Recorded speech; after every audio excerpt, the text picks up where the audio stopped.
Good morning everyone and welcome back. हमारा जो oil oil hydraulics and pneumatic subject के जो हम लेक्चर आपको अपलोड कर रहे हैं, उसका जो यूट्यूब चैनल है मितुल बारोट, उसके ऊपर आपका स्वागत है। लेक्चर को आज आगे बढ़ाते हैं। चैप्टर नंबर 1 के अंदर जो पहला चैप्टर है बेसिक इंट्रोडक्शन, उसके अंदर आज हम लोग डिस्कस करेंगे हाइड्रोस्टैटिक एंड हाइड्रोडायनेमिक सिस्टम के बारे में। क्लियर है? तो आप देख सकते हैं यहाँ पे हाइड्रोस्टैटिक एंड हाइड्रोडायनेमिक सिस्टम के अंदर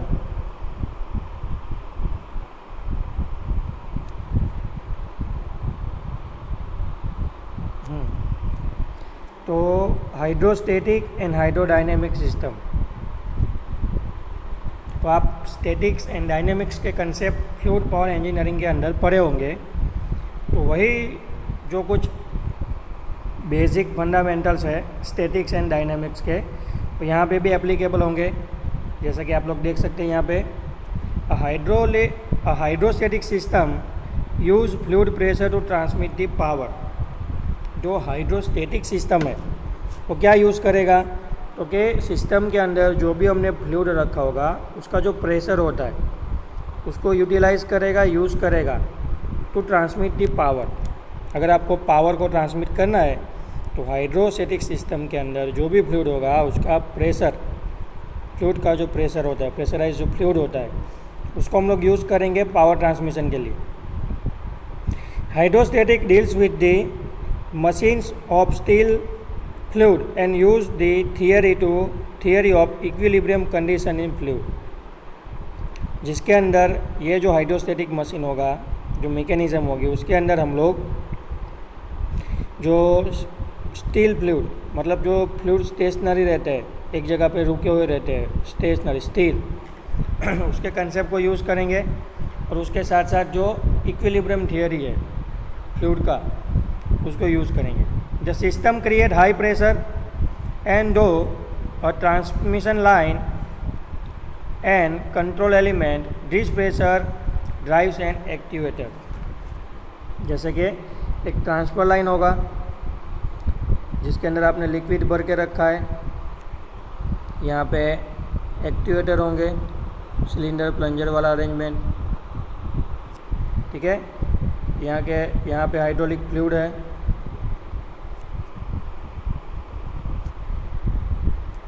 क्लियर है। ये रहा प्लंजर, यहाँ पे हमने फ्लूइड भर के रखा है।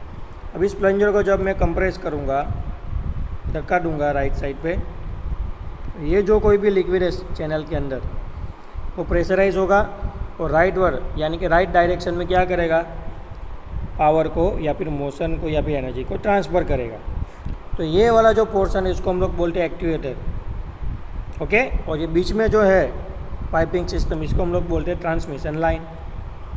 तो ट्रांसमिशन लाइन के थ्रू हाई प्रेशराइज फ्लूइड क्या करेगा, पावर को ट्रांसफ़र करेगा, ट्रांसमिट करेगा। क्लियर है? क्या क्या चीज़ें यूज़ होती है। The pump use in hydrostatic system in a positive displacement pump. जो भी पंप लिक्विड को प्रेशराइज करने के लिए हाइड्रोस्टैटिक सिस्टम के अंदर यूज़ होता है वो पॉजिटिव डिस्प्लेसमेंट टाइप के पंप होते हैं। खास याद रखना कौन से पंप होते हैं, positive displacement pump. The relative spatial position of this pump is arbitrary but should not be very large due to losses, must be less than 50 metre. ठीक है, ये जो पोजीशन है पंप का, ठीक है, वो थोड़ा आर्बिट्ररी रहता है क्योंकि लॉसेस बहुत ज़्यादा होते हैं, नहीं है, ज़्यादा लॉसेस नहीं होंगे पंप के अंदर। जो energy transfer, energy create, pressurise करने के लिए यूज़ होता है पंप, उसके अंदर लॉसेस बहुत कम होगा, इसीलिए हम लोग पॉजिटिव डिस्प्लेसमेंट पंप को यूज़ करते हैं। An example of the pure hydrostatic is the transfer of force in hydraulics. जैसे आप पिचकारी की मदद से, अभी जो हमने अरेंजमेंट देखी थी, है ना, लेफ्ट साइड से राइट साइड पे आपने फ्लूइड की मदद से कहीं पे पावर या फिर फोर्स ट्रांसमिट किया हाइड्रोलिक फ्लूइड की मदद से, तो बेस्ट एग्जांपल है किसका, हाइड्रोस्टैटिक सिस्टम का। क्लियर है? नेक्स्ट है उसके अंदर hydrodynamic system. Hydrodynamic system use fluid motion to transmit the power. अब आपको यहाँ पे थोड़ा ज़्यादा ध्यान देना पड़ेगा। हाइड्रोस्टेटिक सिस्टम के अंदर हमने देखा कि फ्लूइड का जो प्रेशर होता है उसको हम लोग यूज़ करते हैं फॉर ट्रांसमिट दी पावर। और हाइड्रोडायनेमिक सिस्टम के अंदर हम लोग फ्लूइड का जो मोशन होता है, रोटेशनल मोशन ले लो, रेसिप्रोकेटिंग मोशन ले लो, तो वो जो मोशन होता है उसको यूज़ करेंगे पावर ट्रांसमिट के लिए। Power is transmitted by the kinetic energy of the fluid. Kinetic energy जो गति ऊर्जा होता है फ्लूइड का, उसको यूज़ करेंगे। Hydrodynamic deals with the machine of moving fluid and use flow theory. Hydrodynamics के जो मशीन होंगे, जो कंसेप्ट होंगे, वो जो मूविंग फ्लूइड की जो थियरी है, यानी डायनेमिक्स, फ्लूइड डायनेमिक्स की जो थियरियाँ है, फ्लो थियरियाँ, उसको यूज़ करेंगे। The pump use in hydrodynamic system is a non positive displacement pump. Non positive displacement pump आप कोई भी यूज़ कर सकते हैं। किसके लिए? फ्लूइड के अंदर मोशन क्रिएट करने के लिए। और सिस्टम कौन सा होगा? Hydrodynamic system. बिल्कुल उसी तरह हाइड्रोस्टेटिक सिस्टम के अंदर प्रेशर एनर्जी यूज़ करेंगे, फ्लूइड का प्रेशर यूटिलाइज करेंगे। उसके अंदर जो पंप यूज़ होगा वो होगा पॉजिटिव डिस्प्लेसमेंट पंप।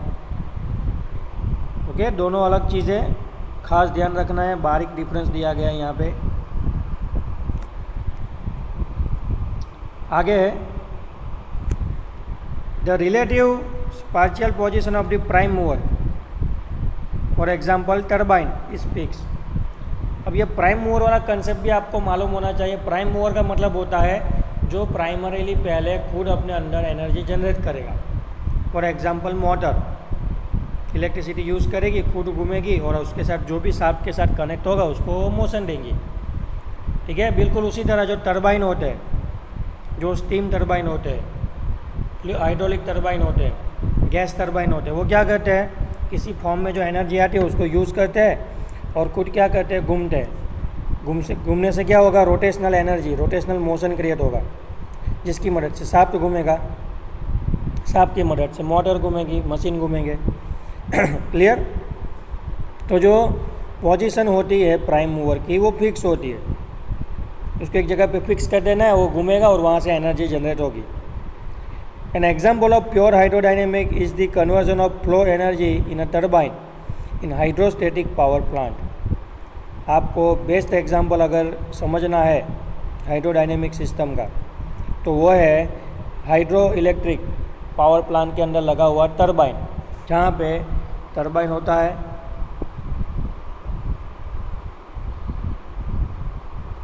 ठीक है, टरबाइन की ब्लेड्स होती है, यहाँ से हम लोग पानी को फ्लो करवाते हैं, यानी कि पानी के अंदर जो उसकी काइनेटिक एनर्जी है उसकी मदद से वो टरबाइन के ऊपर स्ट्राइक होगा और टरबाइन क्या करेगा? मोशन में आएगा, रोटेशनल मोशन क्रिएट करेगा। तो यहाँ पे हमने टरबाइन को फिक्स रखा है और टरबाइन को चलाने के लिए, रन करवाने के लिए कौन सी एनर्जी यूज़ की है? तो कि लिक्विड की जो काइनेटिक एनर्जी होती है, पानी की, वाटर की, उसको हमने यूज़ किया है। तो ये बेस्ट एग्जांपल है किसका? हाइड्रोडायनेमिक सिस्टम का। Clear? Hydro electric power plant में जो टरबाइन होते हैं वो। In oil hydraulics we deal mostly with the fluid working in a confined system, that is a hydrostatic system. जो कन्फाइंड स्पेस में जो हाइड्रोडायनेमिक या फिर जो ऑयल हाइड्रोलिक्स की सिस्टम यूज़ होती है, ठीक, कन्फाइंड यानी थोड़ी लिमिटेड स्पेस के अंदर, तो उसको हम लोग हाइड्रोस्टेटिक सिस्टम बोलते हैं। जैसे कि जेसीबी है, ठीक है, एक्सकेवेटर होते हैं, हाइड्रोलिक क्रेन होते हैं, ठीक है, ऐसे बहुत सारी सिस्टम है जहाँ पे हम लोग हाइड्रोस्टेटिक सिस्टम यूज़ करते हैं। तो आपको इस थियरी में सिर्फ दो ही चीज़ों का डिफरेंस याद रखना है, हाइड्रोस्टेटिक सिस्टम और दूसरे हाइड्रोडायनेमिक सिस्टम। स्टैटिक में फ्लूइड का प्रेशर यूज़ करेंगे, डायनेमिक में फ्लूइड की मोशन यूज़ करेंगे। स्टैटिक में पॉजिटिव डिस्प्लेसमेंट पंप यूज़ होंगे, डायनेमिक में non positive displacement pump use होंगे। क्लियर? और दोनों के एक एक एग्जाम्पल याद रखना है। क्लियर है? चलिए आगे बढ़ते हैं चैप्टर के एंडिंग की ओर। Advantages of fluid power system, जो फ्लूइड पावर सिस्टम है उसके एडवांटेजेस। ठीक है, तो बेसिकली क्या होता है ऑयल हाइड्रोलिक्स के अंदर, तो आप देखेंगे कंसेप्ट के अंदर oil hydraulics stand out as a prime moving force in a machinery and equipment design to handle a medium to heavy load. ऐसे जो मशीन है जो मीडियम से हैवी लोड को हैंडल करते हैं उसके अंदर बेसिकली प्राइम मूवर के तौर पे ऑयल हाइड्रोलिक सिस्टम यूज़ होता है। In the early stage of industrial development mechanical linkages were used along with the prime mover such as electrical motor and engine for handling load।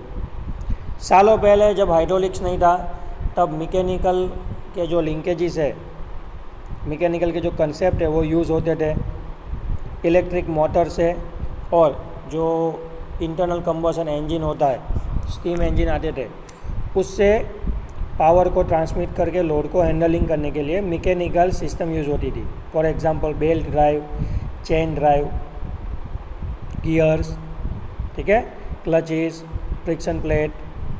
But the mechanical efficiency of the linkages were very low.